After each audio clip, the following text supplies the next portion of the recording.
Hello everyone, welcome back to my channel. This is Leslie. My channel is a series of frugal thoughts, and my frugal thought for you today is something I learned from my next door neighbor, Chip. Chip is older than me. He's probably 10 to, at least maybe let's say 15 years older than me. And when my husband first had his medical issues a few years ago, we were talking outside. He said, Leslie, I'm going to share something with you that my grandfather had told me. So Chip's grandfather would be like, we're talking about the early 1900s. Wait, is that true? Yeah, early 1900s. So he said his grandfather had, well, I'm saying he would have been born. Anyway, his grandfather had shared with him something that he shared with me, which was that at any given point in our lives, people should be either into income procurement or asset management. Income procurement is obviously having a job and getting paid income for that job.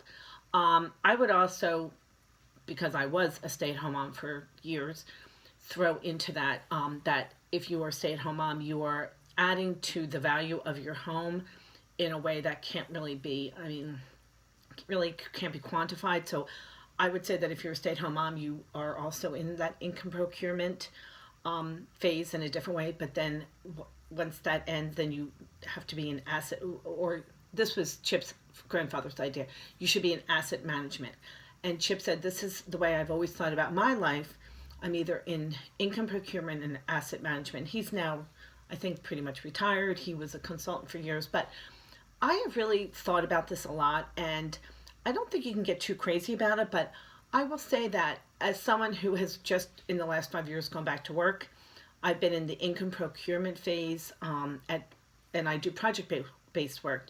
But if I'm not earning income, I am working hard to manage my home and clean up my home and fix the problems with my home. And it's been a really interesting, and I think about this a lot, about income procurement versus asset management, because when I'm doing something like we had some trees fixed, cut down, extra limbs that were getting close to my house and were brushing up against the roof, it might not sound like a lot, and getting the gutters cleaned out and just things that have to be done in a home, that is ultimately part of saving you money, because you are going to, if you clean out your gutters, then the water can go down the drains, and then it won't fall over and then decay the foundation of your home.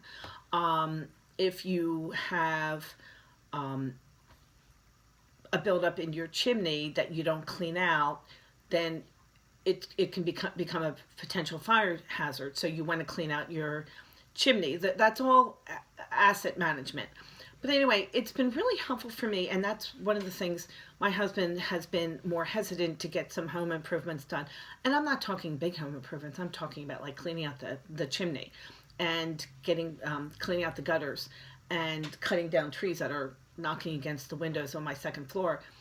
And I say to him, like, we need to do this because ultimately it's going to save us more money. Like, it's going to save us money as opposed to having to pay someone to, or God forbid something were to really happen with our house because all the buildup inside the chimney.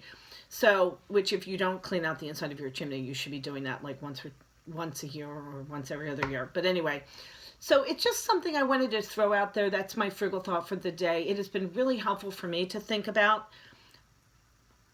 I don't want to say my life, because that sounds kind of heavy, but I do think it's an interesting way to think about. We should either be in an income procurement or an asset management. Now, I'm talking big picture. That doesn't mean you have to make every weekend about having 3 jobs and that you can't just relax and watch the Super Bowl coming up. Obviously, there's going to be lots of time for enjoyment. But I think he was talking about phases of life. And I think he was telling me that because at the time, my husband, who was not able to go back to work, he said, you can go become the income procurer and your husband would be the asset manager. And that has largely happened. But it's just an interesting way to look about the 2 different phases that we can be in at any given time, and how that affects money and savings and income and home maintenance. So I'm sorry if this was all over the thing, but it's just income procurement and asset management are the two phases that we adults over the age of 22, 23, 24 are typically in. And he said that as someone who was getting to be retired, he was in the asset management phase. And he wasn't just talking about his home, he was talking about his investments and setting up his life in a way that he could live responsibly as an older senior citizen without having to worry about relying on other people. So anyway, that's my frugal thought for the day. Maybe a little heavy and maybe didn't explain it very well, but thank you so much for stopping by. This is Leslie, a series of frugal thoughts. Thank you so much. And if you like this content, please like and subscribe. Thanks. Bye-bye.